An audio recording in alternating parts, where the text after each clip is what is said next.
BBC Radio Scotland.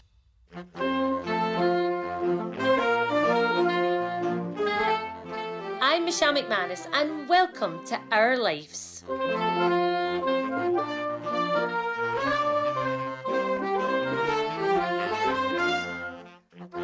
We had 12 saxophonists, 6 men, 1 half naked and tattooed blue, row of question marks, 6 women, a Carnex, just Google it, and 12 socially distanced monoliths 4 metres apart. Aquorthies in Gaelic means field of prayers, so we use this for the weather.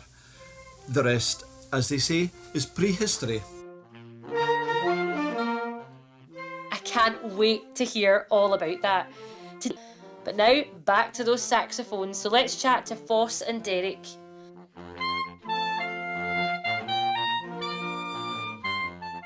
Many years ago, this was a school's orchestra, effectively, run by school's music service. After about 11 years, it came to an end.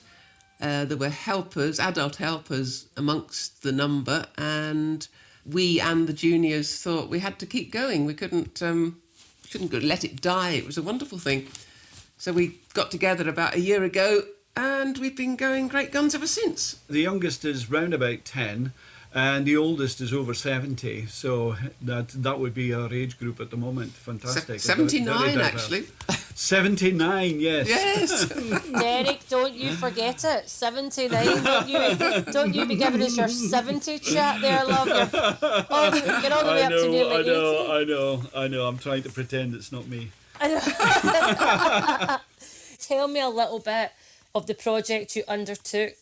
We started off doing lockdown videos, and we thought we'd do the Dance at Easter Aquorthies as the next one. And one of our number suggested as a joke that we should go there and do it because the Stones were socially distanced.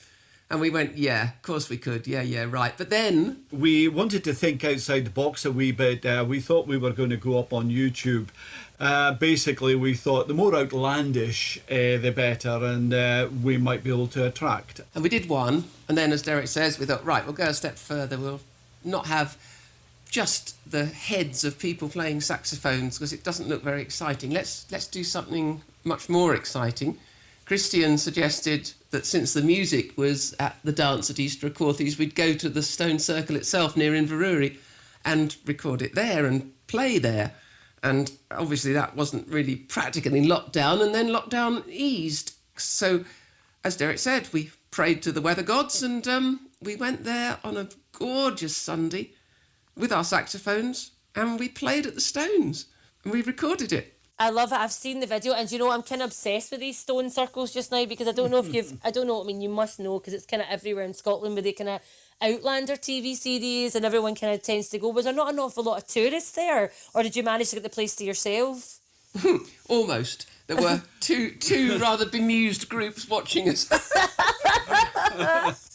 They'll be thinking this is some newfound ritual that you would do in Scotland. Yeah. We take our saxophones up to the standing stones and we pray to the weather gods that we'll get more than 4 days sunshine in the summer or something like that. Yeah. Exactly. New sax cult we were having. Yeah. So tell me, Derek, talk to me a bit because it is pretty rock and roll recording a video, right? I in my life have recorded 1 or 2 music videos and they can be really long, laborious shoots. You're there and you've got to do all your retakes and stuff. But you're there with all your pals. You're there with the orchestra. Tell me what the day was like itself. Absolutely brilliant. We were extremely lucky that we didn't have to go through the kind of performances that you obviously had to go through, and we just went for it. That was basically what we did. Hold on, are you telling me you were a one-take wonder in this? Surely not. I'm afraid so. That's the way we went. Don't you dare. How you total pros with your one-take wonder. Who was doing the filming? Christian, mostly, the guy that had the idea in the first place. He turned out to be a really good photographer. We had no idea. It was totally spontaneous, yeah.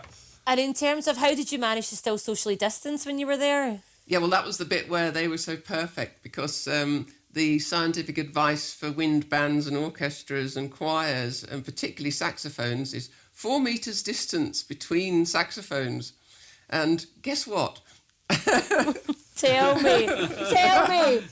It's so perfect. Yeah. So each stone was like kind of 4 meters apart. Yes. Absolutely, yeah. Oh, it was written in the stars, right? So it's written in the stones. Yeah, Yes. written in the stones. Back in BC, when those stones were getting erected, they were thinking to themselves, see, in a couple of millenniums' time, someone's going to need to film a video here and stand work. So, Our forefathers had a lot of foresight. they did. Oh, Derek, look at you. You've got. Sorry. I'm loving it. Obviously, it was perfect to actually go. To the Easter Aquorthie itself, because that's obviously the song is the dance at Easter Aquorthie. But why was it so perfect? I'll just give a wee bit of background that I have. I'm actually digging up a stone circle at the moment in Aberdeenshire. So I had a wee bit of background of what I was looking for. Yeah. Rewind back. What do you mean? Have you just stumbled upon a brand new set of stone circles? Yes, we have actually. I'm working with a group and we've got one.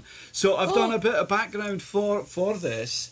And what we're looking at is, well, the stone circles at Easter Aquorthie is called a recumbent stone circle, and Richard Ingham, who wrote the piece for us and is our conductor, he envisaged some sort of ceremony going on like 6,000 years ago in the Neolithic period, and this is what he was thinking about, and the music was set to that, grooving around in the stone circle.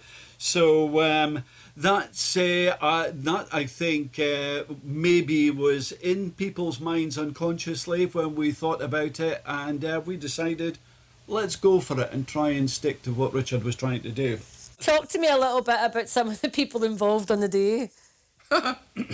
Well, yes, the weirdest and wildest is probably my partner Eric in the Woad. The semi-naked pict that we felt we ought to put in. Apart from that, I think everyone's a little bit odd, maybe. I know, I was loving it. There was people with fancy dress sunglasses on, and kind of people were getting right into it. Foss, tell me what's next then for the Aberdeenshire Saxophone Orchestra. We did think we would do more of these because Richard's written this whole suite of wonderful places in Aberdeenshire that most of the country has never even heard of. And we thought we'd go and do some more recordings. So my current thought is Benahee, which is one of his pieces. Wherever you drive in Aberdeenshire, you can see Benahee. So why don't I combine this idea so that we get Christian to photograph Benahee from all the places where our members live or nearby, and then somehow combine the video so we've got pictures of them apparently at least playing, if not in reality. We'll have to see about the weather and all sorts of things, but there's the germ of an idea culminating in anyone that's brave enough or daft enough to climb Benahee with a saxophone, doing so.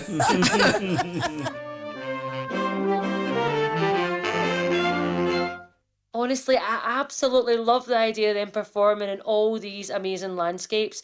Go and check out their video, you will love it. It's a hoot. Today we heard from sax players Foss and Derek in Aberdeenshire. If you've missed any of their fantastic stories, just search for Our Lives with Michelle McManus on BBC Sounds and hit subscribe. We'll see you next time.